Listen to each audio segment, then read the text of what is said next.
Hey guys, well, it's time for me to plant my strawberries. If you remember this garlic bed here, I called it my neglected garlic bed. And basically, I've just got garlic growing in this. This thing is like 20 feet long, and it's like 2.5 feet or 3 feet wide. And it just keeps, I don't do anything with it. And it just keeps producing garlic, and I get more garlic out of this thing than I could possibly ever use in a lifetime. But I know I should do something with it and probably cut this thing down in half and just use half of this thing. But anyways, I've got it surrounded by these cinder blocks, and the cinder blocks are too high. 1, 2, not too high, T-O-O, T-W-O. But anyways, I'm going to plant them in the holes. Now what I'm going to do is for the bottom ones, I'm going to put some hard packed soil like decomposed granite, or I've got some clay type soil that from up on my hill that I might use. And I want to just have some hard packed stuff because I don't want to waste my soil. And 8 inches high on the top one is plenty for strawberries. That's been my experience. So one year I did screw up big time, and I put gravel in the bottom ones. And what happened was the top ones, as it rained and the soil settled, it just kept settling, and it filled in all the cracks with the gravel. And my soil ended up sinking halfway down the cinder block. So I learned my lesson there. I'm not going to do that. But so I'm going to go ahead, and I've got my wheelbarrow here with some garbage dirt that I'm just going to put in the bottom ones. And then for the top one, I'm going to go ahead and put I've got a mixture of like potting soil and some compost and stuff.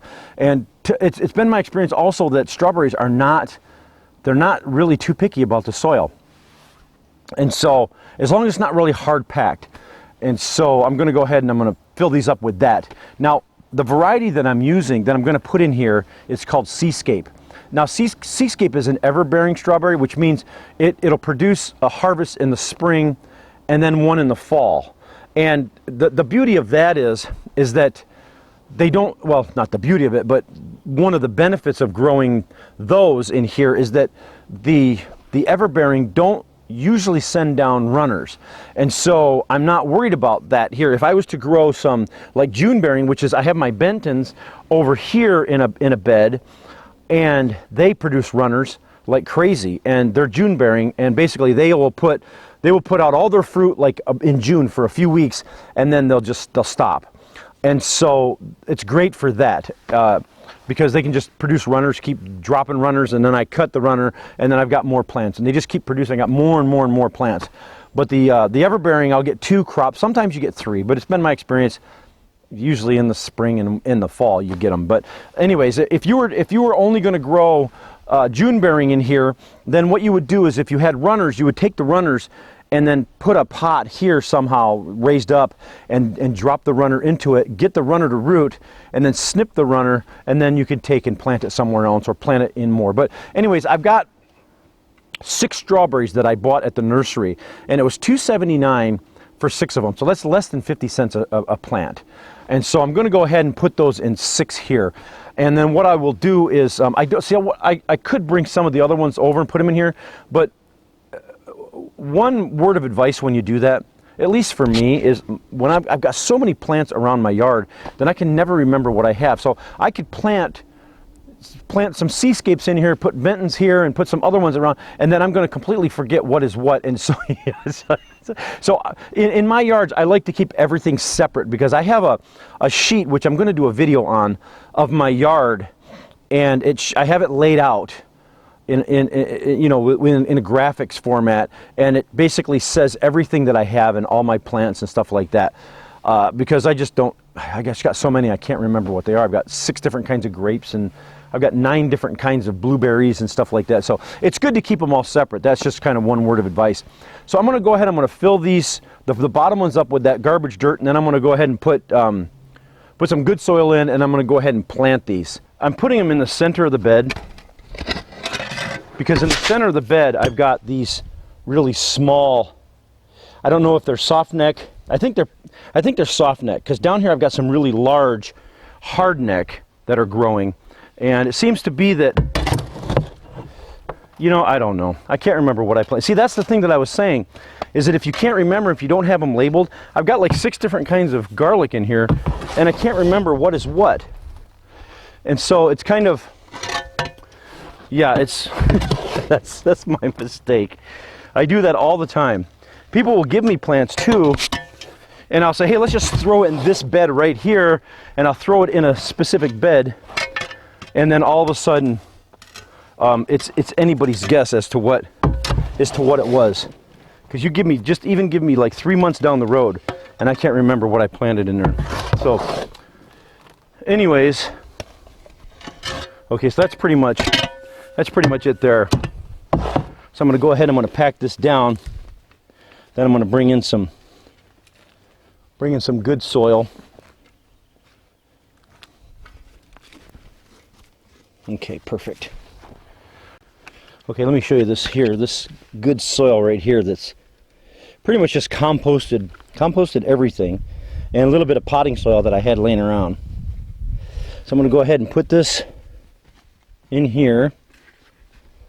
Just do it with my hands. Get your hands dirty, right? Not going to pack it down too tight. Let me get this all cleaned off here. So these cinder blocks are 8 inches high. So 8 inches is going to be perfect for strawberries. Okay, perfect. All right, let's go ahead and grab our strawberries. Now, one thing that I did say that I think I need to clarify is that I said that these Seascapes were everbearing, and I know if you look on the internet, they're going to say that they're day neutral. Well, there's a lot of confusion about. Now, there's no confusion between the June bearing and the everbearing, but there seems to be a lot of confusion about the difference between the day neutral and the everbearing. But anyways, basically, day neutral are everbearing, but not all everbearing are day neutral. Day neutral are pretty much, they produce pretty much all year, except when the temperature gets screaming hot. In other words, when it gets into the 90s or whatnot, they stop producing. Whereas everbearing pretty much produce 2 to 3 crops a year, whereas the day neutral have been bred to produce all year long. So I guess these Seascapes, when I looked on the internet, I think they said that they were day neutral. But you know, to me, it doesn't matter. To me, they're just everbearing. So, anyways, it's kind of, I know it's kind of confusing, but all I care about, really, to me, is I just care if they send down runners or not, because I've got so many different varieties that I don't care when they produce, because I've got so many varieties that produce, you know, in the spring and June, and then in the fall, and some that only produce in June and whatnot. The only difference being is that it's awful difficult to get a crop in the heat of the summer, in the middle of the summer within the 90s. It's been my experience. I have not been able to get strawberries to produce during that time of year, and so it's no big deal. The beauty of the June bearing strawberries with my Bentons over there is that the reason why I like to grow those is because they produce a large crop with a lot of berries, and that's good if you're making jam and things like that, or you're gonna, you know, bake with it and stuff like that. Come on, you stupid thing. I don't like to tip these upside down because all 6 of them come out at once. But yeah, that's the only difference. Well, there they are, quick and painless, all 6 of them. Now, I know that a lot of people might kind of say, well, you know, you put like granite or clay in the bottom one, and what's going to happen is it's not going to be able to drain well. Well, that's good, because here's the deal.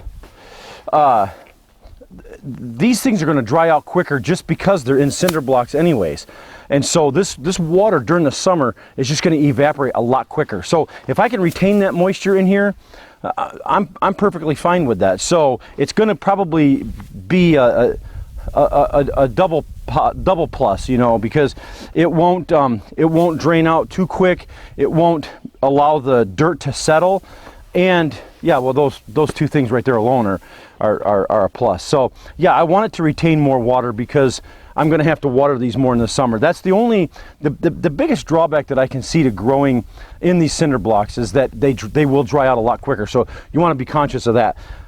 I always prefer to grow my strawberries in raised beds or big beds or even in the ground. But I've got these here and they're, you know, I might as well utilize the space that I have. So we're going to see how these go over the summer. And I think they're going to do just fine. So, all right, well, there it is. There's my strawberries. And also, I wanted to also mention something else. People have asked me about this cinder block little C-shaped thing that I have here, what it is. And this is an outdoor compost pile that I have. Basically, it's for, I have over here my Lifetime tumbler, and I love that thing, but that's pretty much for for kitchen scraps. This one here is for outdoor stuff. If I have like a big watermelon, or if I have a big pumpkin or something, I can smash it up and throw it in here and just turn it over and let this just decompose on its own outside. I don't worry about it heating up. I don't worry about it decomposing quickly. If we have some bear that are hanging around, sometimes we've had some bear, so I back off on the compost pile. So but anyways, that's what this is, and I'm going to do another video on composting outside in this pile here. But for right now, there it is. Those are my Seascape strawberries, and yeah, that's it, guys. I appreciate you guys all watching, and if you're not a subscriber, make sure you click on the subscribe button at the end of the video, and we'll catch you guys all later.